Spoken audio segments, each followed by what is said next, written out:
Merci, Monsieur le Président.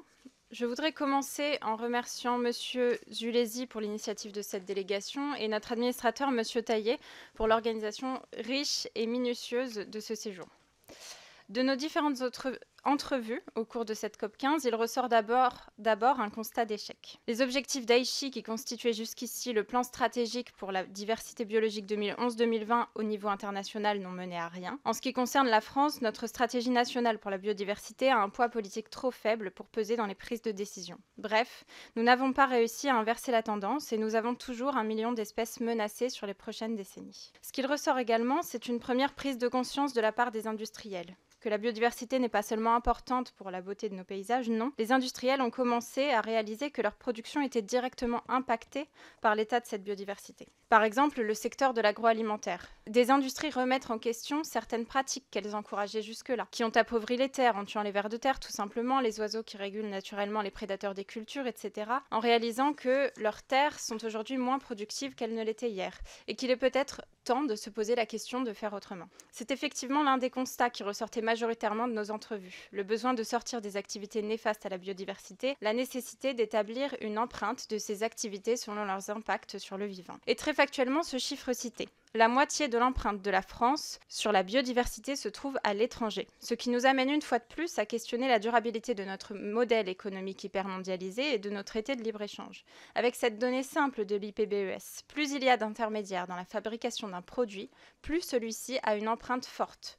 Pour donner un exemple concret, le soja importé d'Amérique du Sud. Enfin, bien sûr, des propositions de solutions. Déjà très concrètes sur le terrain, en 3 mots, protection des milieux déjà existants, restauration des milieux fortement impactés et reconnexion des milieux entre eux pour la libre circulation des espèces. Et d'autres solutions plus politiques. Une revendication centrale est revenue plusieurs fois. Nous n'avons cessé de le répéter au cours de l'examen du projet de loi sur les énergies renouvelables, mais je réitère, si l'objectif est bien le maintien des conditions vivables de notre planète, alors la lutte contre le changement climatique est aussi importante que la protection de la biodiversité et nous devons combiner les deux. Alors qu'en est-il finalement de cet accord en lui-même ? Il a été largement vendu comme historique. Et je pense qu'il l'est sur un point, sa médiatisation.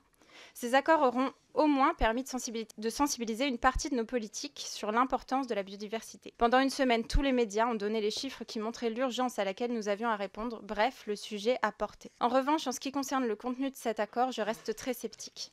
Sur le papier, c'est positif. 30 milliards de fonds débloqués pour les pays en développement, des garanties données aux peuples autochtones avec la restauration de 30% des terres dégradées et la grande victoire affichée, ce chiffre de 30%, objectif de 30% de surface terrestre et maritime protégée pour la biodiversité au niveau mondial à horizon 2030. Seulement voilà, pas de système d'évaluation, de suivi de ces objectifs mis en place, pas des dates limites souvent reculées de 2030 à 2050, voire des objectifs posés là, ni datés ni chiffrés. Bref, des conditions qui réunies font que bien souvent les objectifs ne sont pas atteints. Et bien sûr, ce chiffre de 30% de surface protégée, qui n'est conditionné à rien. Les États peuvent donc mettre ce qu'ils veulent derrière zone protégée. Alors que bien sûr, selon l'Union internationale pour la conservation de la nature, certains critères qualitatifs sont nécessaires.